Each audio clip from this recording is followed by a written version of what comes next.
So I wanted to film this, and I wanted to just kind of give you guys a little bit of context on like what's been going on, what's been happening with baby Harper, with me. I've been sharing a bunch of stuff on Instagram, but a lot of you guys don't follow me on Instagram.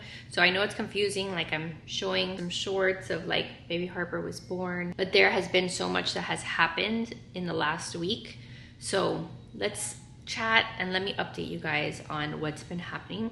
So Harper was born on May 14th. She was born last Wednesday. Today is the Thursday following like of the next week. So Harper is a week and a day old. We are currently in the NICU. We are currently in a different hospital than the one that I delivered at. And right now Harper's being monitored for just not gaining enough weight and not eating enough. So right now they're really working on making sure that she's increasing her intake, that we're maybe going to be possibly fortifying her milk, like giving extra calories, adding formula into the milk, whatever. I'm still waiting to see doctors today to get a new game plan. But right now, yes, we are in the NICU. Harper's birth story has been pretty traumatic, pretty unexpected to say the least, and it's been a rough week, guys.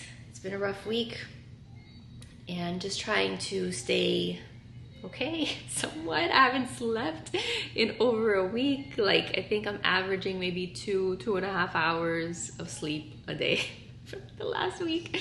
So I'm pretty delirious at this point. This video is probably not gonna make any sense, but I do feel like it helps to kind of talk about things, process things, and then for you guys who are watching my videos and to let you know what's actually happening in real time before you guys see it, because I did still film a labor and delivery vlog. I did film a like first 24 hours or after she was born video, but since those things happened, like new stuff has happened. So here's a little rundown of what we've been through in the last week. So Harper, like I said, she was born on last Wednesday on the 14th. I told you in the last video that she was going to be induced at 37 weeks because of the fact that inside of the womb, she wasn't getting the nutrients and the things that she needed to grow properly.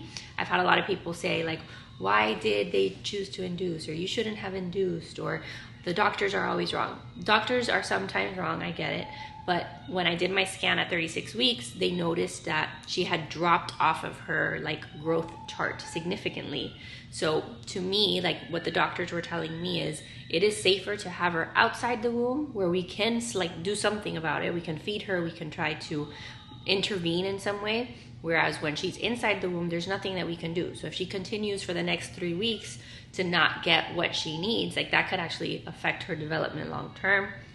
So point is, she was induced at 37 weeks. So she was born. My labor with Harper, like the actual labor, was beautiful and fantastic. I did not feel really much pain. I had a really beautiful labor with her.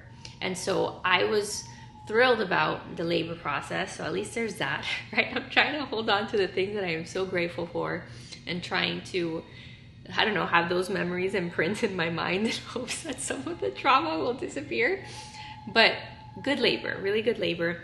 When she was born, I was so excited because she weighed 6 pounds 2 ounces, which for me, I never anticipated that she'd be born at 6'2". I was like, wow, this is a good weight. Here I was panicking that you were gonna be like a 5-pound baby. Like this is good news. So like I was on a high and it was wonderful because it looked like things were going well. So right after she was born though, she had like a little grunting noise.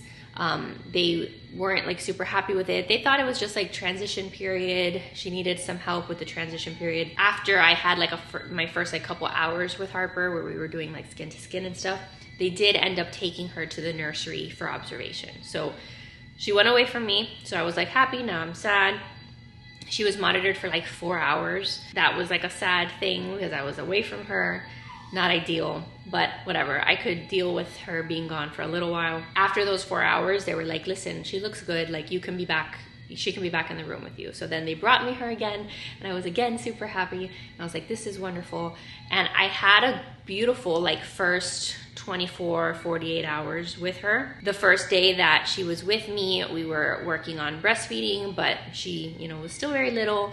We don't know how much she's taking, right? And in that first day of her life, like Mimi came over, brought the kids, they got to meet her.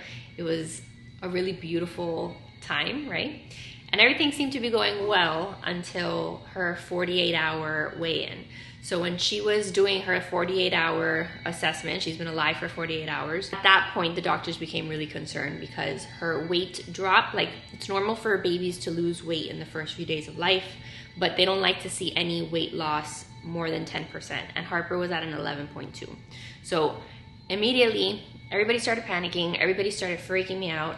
They're like, we need to get this baby to gain weight. Like, you're not going home, but you can still stay with her, so that's fine. But we need to make sure that she's gaining weight. So panic mode, we start supplementing with some formula. We did some formula there for a couple of days. Now my memory's kind of like blurry, but we were supplementing. We were trying to get her to eat better. The problem is that she was very sleepy, and she still is very sleepy. Like, she's very hard to rouse and to feed when she's like falling asleep. So we were trying all the things. There would literally be in the hospital like 4 nurses trying to feed this child at the same time, trying to wake her up, doing all the things, taking off her clothes, putting, you know, cold rags on her, whatever to get her to eat. But she just kind of wouldn't. Now, all of this is happening, you guys. All of this panic of her needing to eat, it also is happening simultaneously while Mimi calls me like the day after I deliver. And she was the one that's supposed to be watching the kids, right? So that Joe and I can be at the hospital. She wakes up and she's like in tears, panicking, you know, crying her head off because she woke up with like a low-grade fever. And she's panicking because she doesn't want to get the kids sick, because then if the kids are sick, then they come home, they get Harper sick, like that whole thing. So very stressful time. All of that to say, there was a point in time in the hospital where Joe had to go and take care of the kids so that Mimi would not get them sick. And I was alone at night at the hospital trying to do all of this by myself, trying to feed her, trying to fatten her up. I had just had the baby, I'm still recovering, and I'm alone. So that was not ideal. That was very stressful. Again, the kids would like come see us and then they would want me to go home, but I was stuck there in the hospital because we were still working on fattening up Harper. So that was like a whole other thing that we've been dealing with, like all the emotions of having the kids be at home, whether that's with Mimi, whether that's with Joe. Like, they obviously want for all of us to be reunited. I want us to all be reunited. So it's been a lot on the kids, I know, and it's caused me to feel a lot of different things. But yeah, it was less than ideal, and not Mimi's fault, but it was less than ideal that my mom got sick in the middle of me having this child, because it added like this complication of like, who's watching our big kids? I'm here by myself.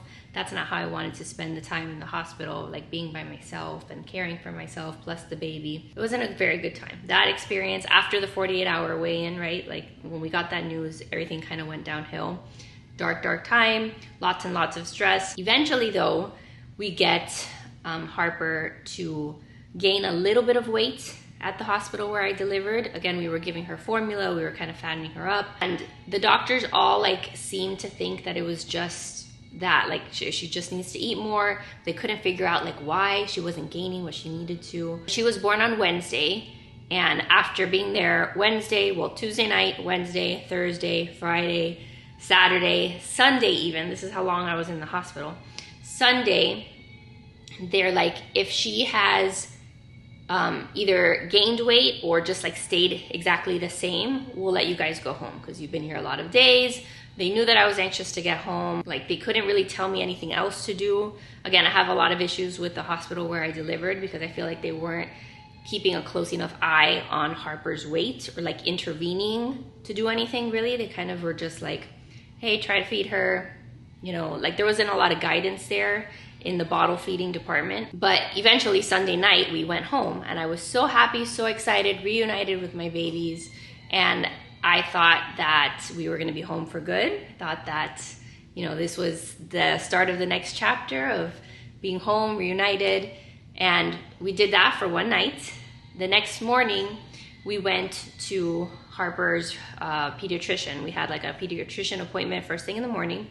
So we take her and the doctor looks at her and she's like, I'm really concerned about this weight loss because she's continuing to lose weight. Okay, sorry, I was just talking to the doctors. I didn't want to miss them, obviously. So the day after we had gone home, the next morning we went to the pediatrician's office. She saw her, she weighed her, and she told me like, listen, I'm really not happy with her weight gain, to the point where like it can get scary because the whole thing with the babies not gaining enough weight when they're that little, and remember, Harper is 37 weeks, little. She may have even ended up being like 36 and change. Like she's on the smaller end of things. So if they lose too much weight, the risk is dehydration, which can then lead to seizures. Like it's a very serious thing when your baby is losing too much weight. Some weight is expected to be lost and then they go regaining that throughout the following week.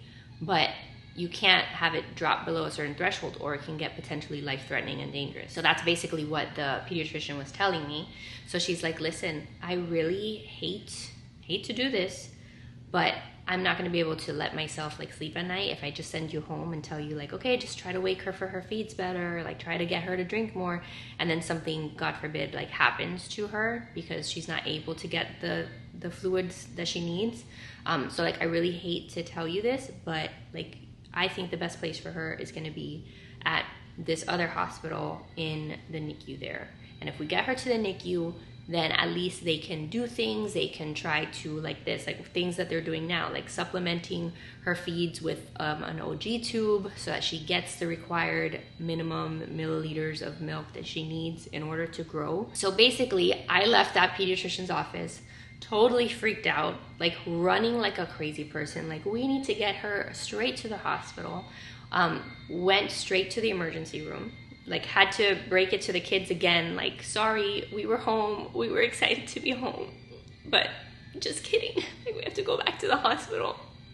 So that was hard, just emotionally, for me obviously, but for the kids too, because there were tears shed there too. I just want things to go back to normal, like just a lot, you know, for them, for us. So we got her to the emergency room.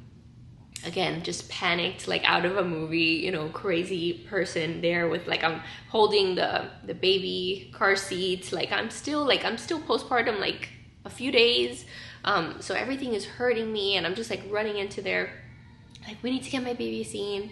And they see her in the emergency room. They're like, okay, yes, we're gonna admit her. And so, yeah, we've been admitted here since Monday. Today is Thursday. And this is a slow roll. This is a slow process of trying to get her to feed better, to take in more fluids, to see what she can tolerate. When we got here, it was definitely much more like we were panicked much more and, you know, freaking out a lot more because they were running a lot of labs and running a lot of tests and trying to figure out, like, is it just the feeding thing or is there something else to it? So there were a lot of unknowns, a lot more just fear, I guess. Not to say that there's still not fear now, but there's been a lot of like reassuring labs up until this point. There's been a lot of reassuring with things that they've done to like rule out other like really bad things. So I'm feeling a little more at peace in that sense, but it's still it's a whole process of just surrendering this to the Lord, because I don't know how long this is gonna take. And obviously, I'm very confident that she's where she needs to be. Like, this is the best thing that could have happened for her in terms of like, she's in this amazing NICU, which the fact that this NICU is so beautiful and incredible and that I can be here in this room with her at all times. We have our own room, you guys. Like, it is legit like a hotel. We have our beds here. Joe and I can sleep here. We have our own shower. We have our own bathroom. Like, if we were going to end up in a NICU, this is the NICU that we wanted to end up in.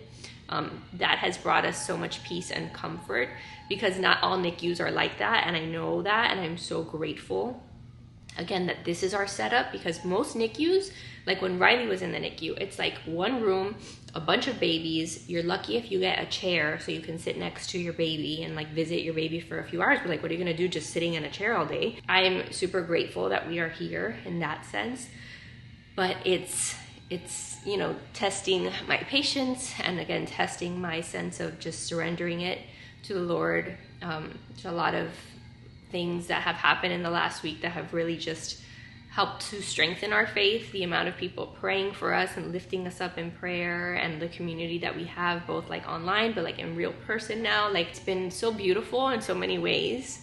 And it's like really helped us to feel loved and supported. It's a slow roll right now. It's every day we're just monitoring how she's doing, weighing her, getting her a little bit more intake than she did the day before, seeing how she tolerates it.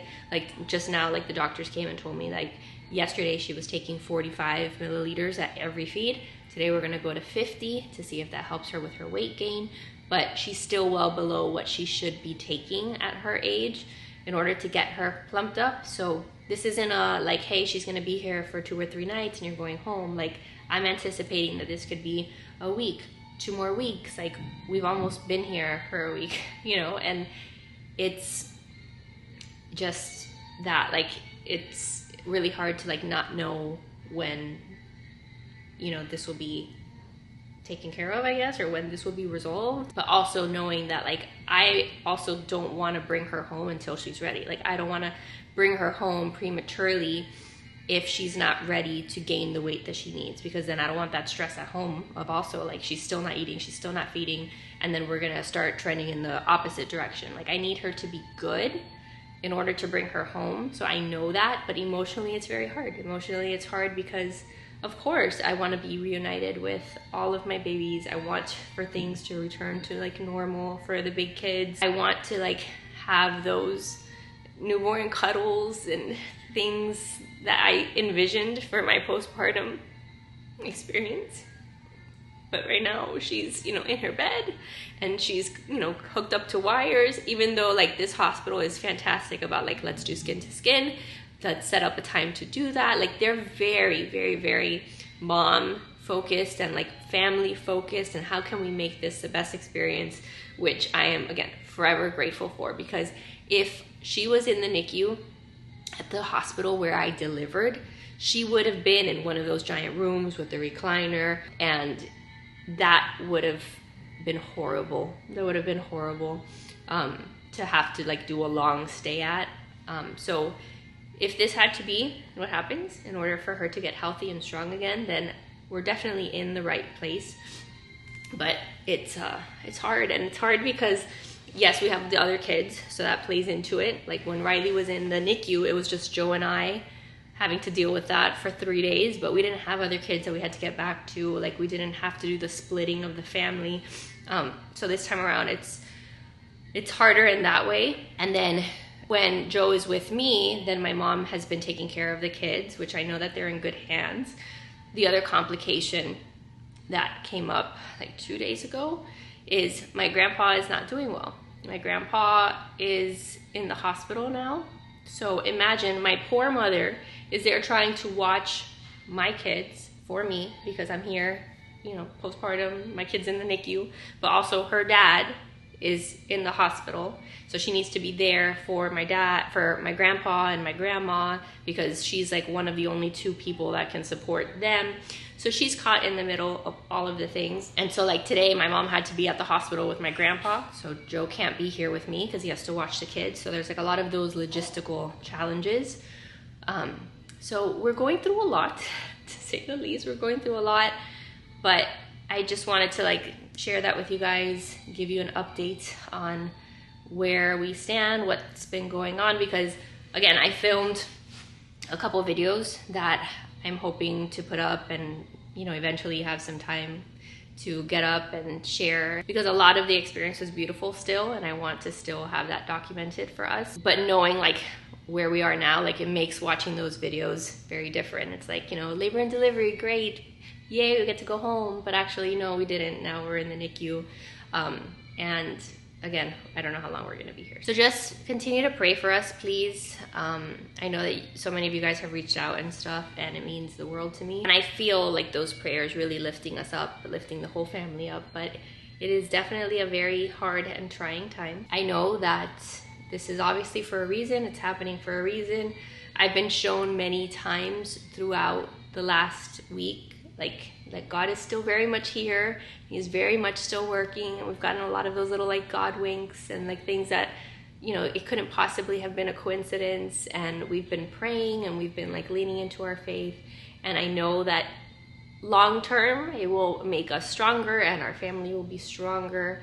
And I can't wait to like look back, I don't know, at some point look back and be like, wow, like that experience was really beautiful in its own weird, dramatic way. But right now we are in the thick of it. Right now we are still here, and yeah, I don't know what else to say. So that's what's been going on. Do you guys want to see her? She just went to, I mean, she's sleeping, but at least you can see what I mean by we are here. You can see Harper. She is here sleeping. She just had a feed. These are our new digs for the next who knows how long, but she is peacefully sleeping. I'm really trying my hardest to still capture a lot of the experience and capture like a lot of the moments that I get to spend with her. And I'm trying to reframe all of this like negative stuff and focus on the beautiful, focus on like the, you know, dressing her up and putting her in her little outfits and taking pictures of her, like still trying, despite the circumstances, to, I don't know, regain some of that like newborn experience that I was really hoping for. And so that's why like I'm trying to document like the fun and the happy times. Like yesterday I filmed a video here of like a day in the life in the NICU because the big kids got to come to the hospital and spend time with us. And so I want to have memories of like good stuff happening here, even though there's been bad, even though there's been many tears, even though there have been like my eyes, you guys, my eyes were so swollen for so many days. I mean, they probably still are now, but I want to like have memories that are good so that I don't just look back on the bad and don't just look back on the being scared and panicked and frantic and you know, like all of the stuff that did happen, but focusing on the good. And I think it's healing for me, and it's a good way for me to process things. So thanks for being here with me. Thanks for, again, the prayers, and just keep us in your thoughts. And hopefully, God willing, Harper will be home sometime soon, sometime in the next few weeks is really what I'm anticipating. And we can get back to our normal, or our new normal, I guess you could say. So I love you guys, that's it, and I will see you in my next video. Bye guys.